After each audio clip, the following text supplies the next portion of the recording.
Okay, now we're going to look at conducting a hypothesis test for a proportion P. Okay, so for a population proportion. Okay, and these are very similar to hypothesis tests for mu, okay, a population mean. Okay, so we have test statistics. Okay, so for a proportion, okay, so if the parameter is P you're looking at, so parameters is just saying the population values. Okay, a proportion P, you have to have the requirement that n times P is greater than 5, n times Q greater than 5, okay, which is basically just saying you have a large enough sample to deal with.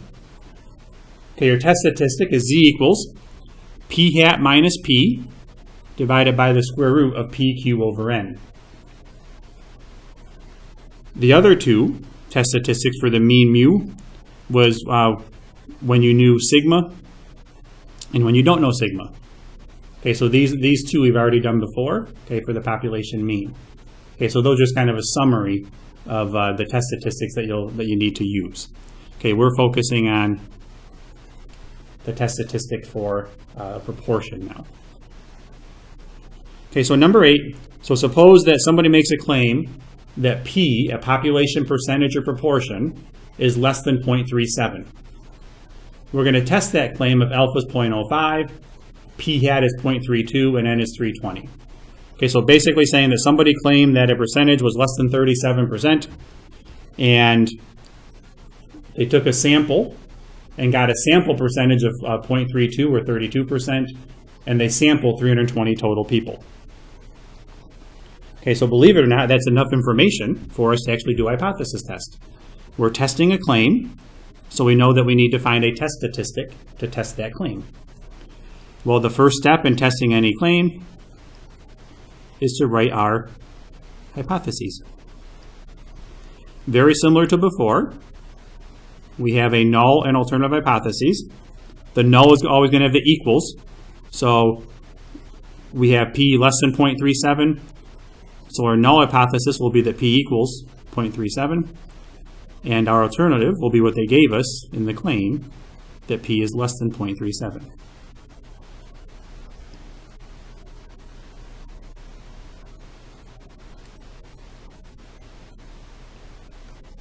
Okay, so once we have our hypotheses, we collect our evidence and calculate our test statistic. Okay, so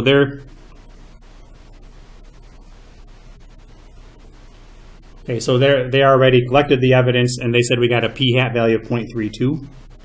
Okay, so we're looking at a Z test statistic because we're looking at proportions, P values. Okay, I have X bar. I'm sorry, X bar. Sorry about that. P hat minus P divided by the square root of P times Q over N. Okay, so our test statistic, P hat, they told us was 0.32 minus P, which is 0.37. Divided by the square root. Now this is where you have to be careful because in the confidence interval it used a P hat, Q hat in the square root. Okay, now notice this is PQ over N. Well, P is 0.37. So Q would be 1 minus 0.37 or 0.63. All divided by N, which was our sample size of 320.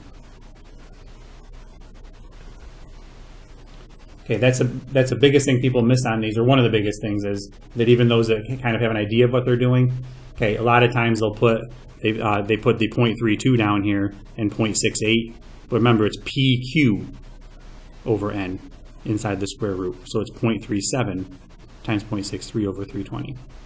Okay, so that's just something you just got to be cognizant of and pay attention to. So when you do that arithmetic, again, it's calculator work.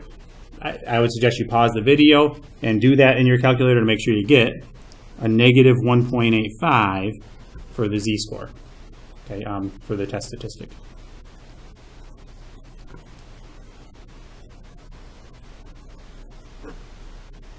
Okay, so once we have that test statistic, now we need to make our decision based on our alpha value of 0.05.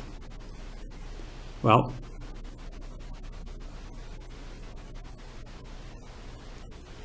in a Z distribution, we have a left-sided test because P is less than 0.37, means we're going to look on the left-hand side. Okay, so if we do that,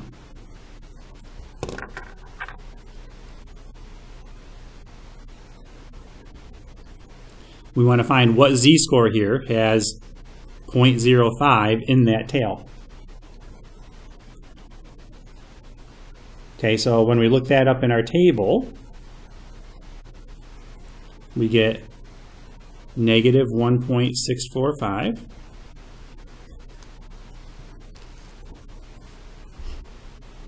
And that's coming from, in our table, 0.05.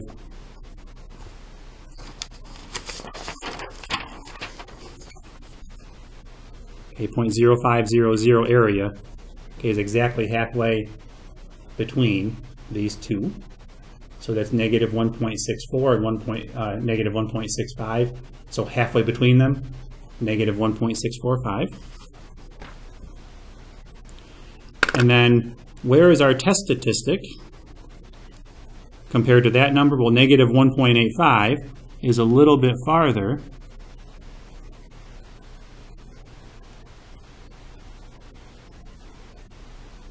To the left of that. Okay, so the concept here is we took this. We think that our population percentage is 0.37 or 37%. Okay, so we think our population proportion is 0.37. We took a sample of 320 individuals and got a sample proportion of 0.32. Is that value of 0.32 far enough below 0.37? Okay, so on our z-axis, is our test statistic of negative 1.85 too far below the center of the curve? Okay, so if that was a p-hat axis, we would think that 0.37 is in the center, and we end up with 0.32 way over here, which is farther than we were willing to accept.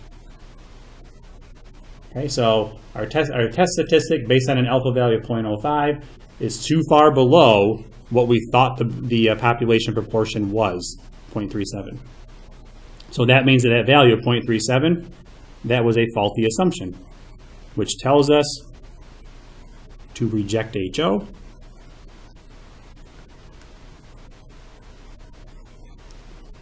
And we can support the claim that P is less than 0.37. Okay, so again, getting that value of 0.32 as our sample proportion was too unusual if the population proportion really was 0.37. Okay, so we reject the idea that the population proportion was really 0.37, and we support the claim that P is less than 0.37. Okay, in terms of our p-values, if you look up a value of negative 1.85, and I hesitate to say p-values because remember before, when you find a z-score, you can find the associated p-value. And I hate to use those with these because I don't want you to get confused with the p-value here compared to a p-value up here. They are two different things. The p-value in our hypotheses is the population percentage or proportion. The p-value here, when you look up the z-score of negative 1.85, that's the area to its left in this case. Okay, because P is less than 0.37. So the p-value here, when you look up negative 1.85 in the table, okay, when you look that up, that gives you 0.0322. Whoops, sorry. So when you look up negative 1.85, it gives you 0.0322. Okay, that represents the area from here out to here.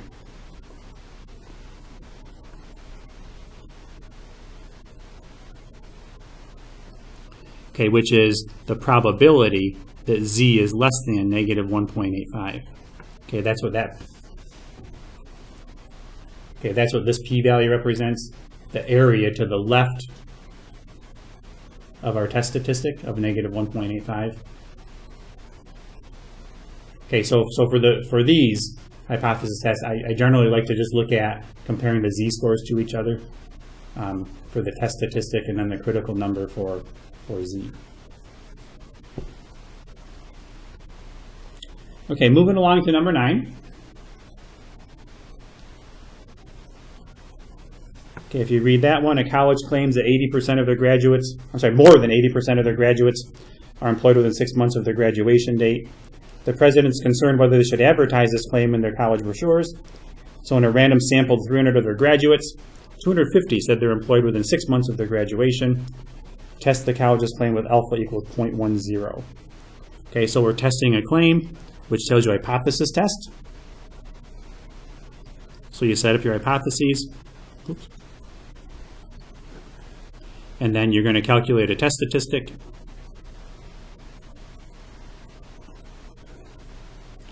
And then we'll make our decision.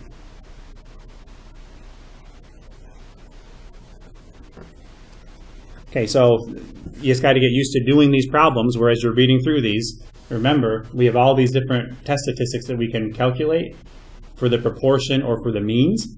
When you read the questions, you have to understand which type of hypothesis test it is.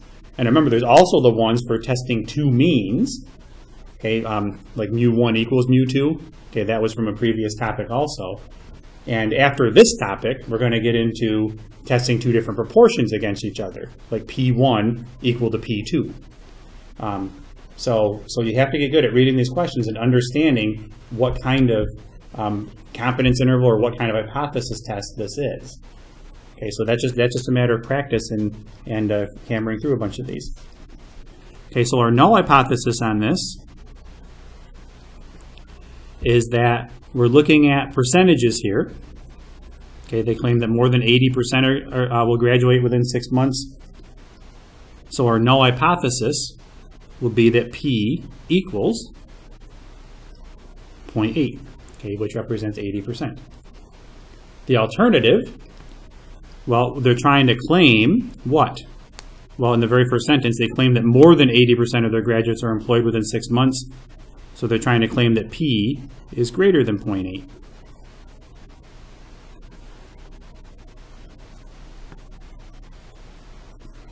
Okay, so now we'll calculate our test statistics. So we collect our evidence. Okay, so the evidence they collected was that out of 300 people they surveyed, 250 said they're employed within 6 months. So your P hat will be 250 out of 300. So our test statistic will be Z equals 250 out of 300 minus P, which we're saying is, our hypothesis is 0.8. Okay, divided by the square root of PQ over N, which will be, remember that's 0.8 times 0.2 over N, where our sample size was 300. Okay, it's not 250. Remember, N is our sample size, so how many people did they sample? They sampled 300. And when you do that arithmetic, you get a z-score of about 1.44.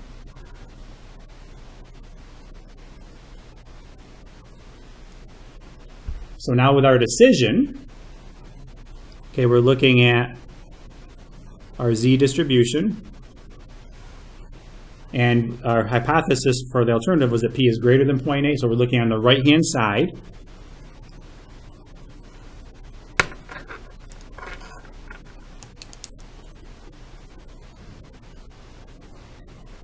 And if alpha is 0.1, we want to know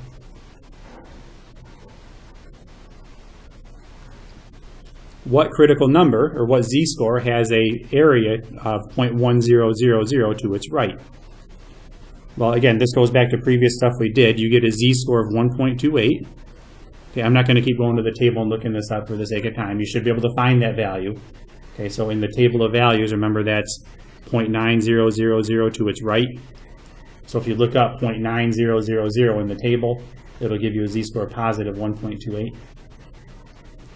So if our test statistic is beyond that, okay, farther to the right than that value, then that value of our test statistic will be too extreme for us. Well, when you look at 1.44, that is farther to the right. Okay, that was our test statistic,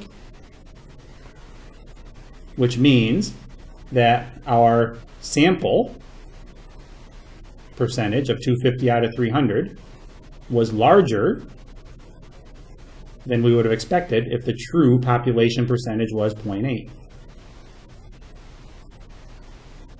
Okay, so that means that our decision, again, we're too extreme here. So because 1.44 is to the right of 1.28, if that 1.44 was to the left of this value, so let's suppose instead of 1.44 we got 1.1, then that would be over here, and we would fail to reject HO. But now that we are too extreme, we're too far to the right, compared to what our tolerance was here, or what we were willing to accept of 1.28, we reject HO.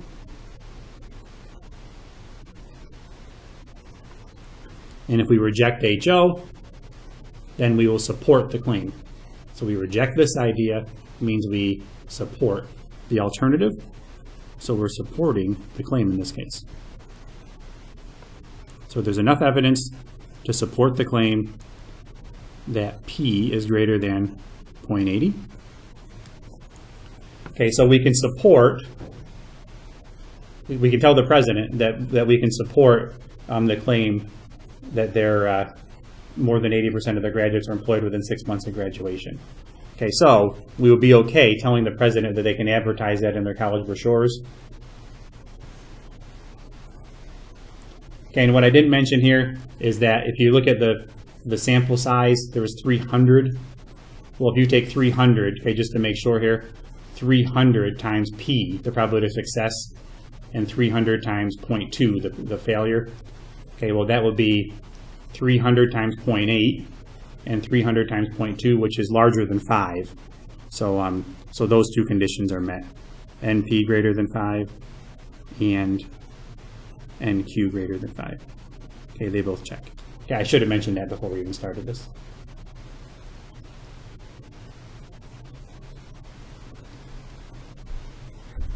Okay, next example.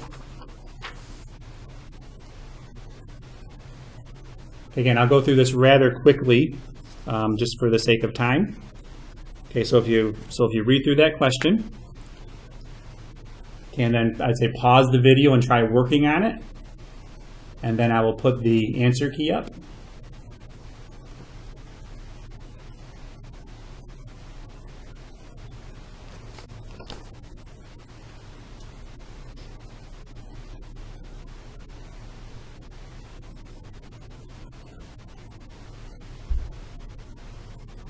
Okay, they claim that less than 15% would report a cheater. So there's your alternative hypothesis. The null hypothesis has equals 2 in it. Okay, so P equals 0.15.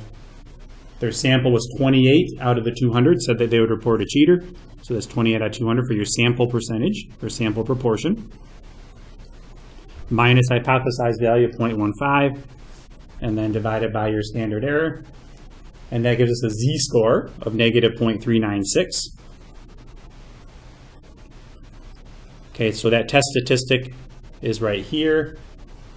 We have a 5% level of significance, or 0.05 for alpha. Okay, so that's 5% to its left. We're shading left here because of the less than in the alternative hypothesis. And that gave us the critical number for z of negative 1.645. So our test statistic of negative 0.4, or negative 0.396, okay, is right about here.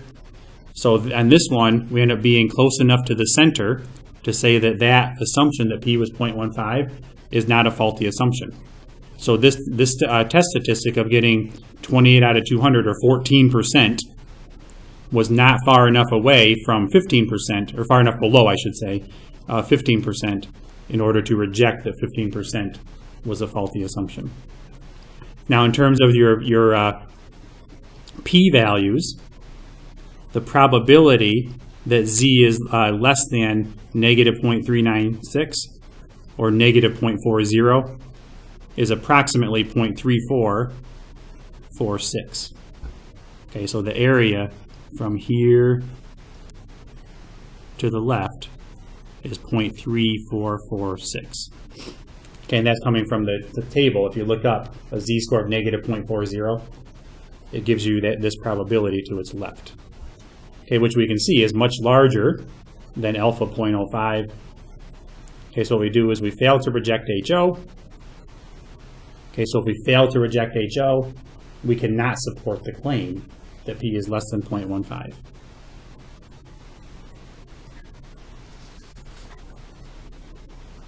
Okay, and then the last example.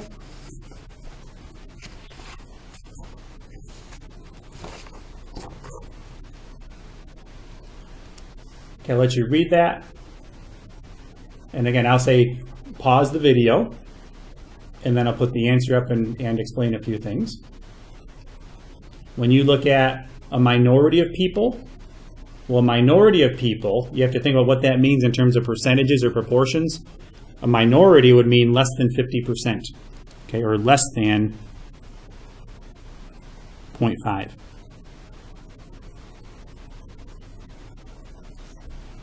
Okay, so read the question, set up your hypotheses, find your test statistic, and make your decision. And I'll put the answer up here, and then I'll explain a few things in it.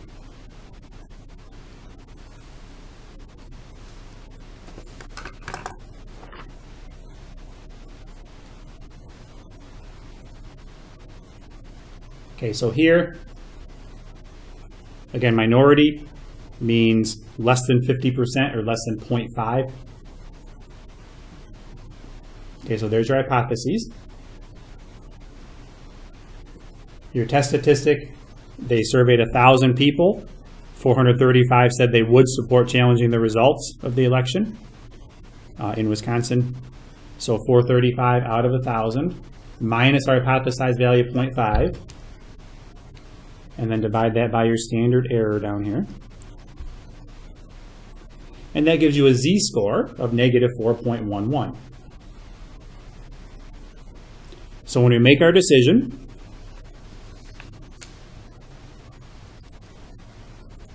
remember on our z-axis, okay, 0's in the center, and the 2.33, okay, where that's coming from is at a 1% level of significance. The z-score that has 0.01 to its left is negative 2.33. Our test statistic of negative 4.11 ends up being farther to the left than that. The p-value, okay, if you found the p-value for that z-score, well, when you look that up, negative 4.11 is beyond negative 3.4. Okay, so you can see we're down to very small probabilities here.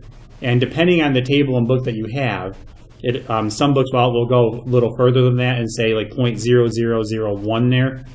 Okay, so the p-value there is the probability that z is less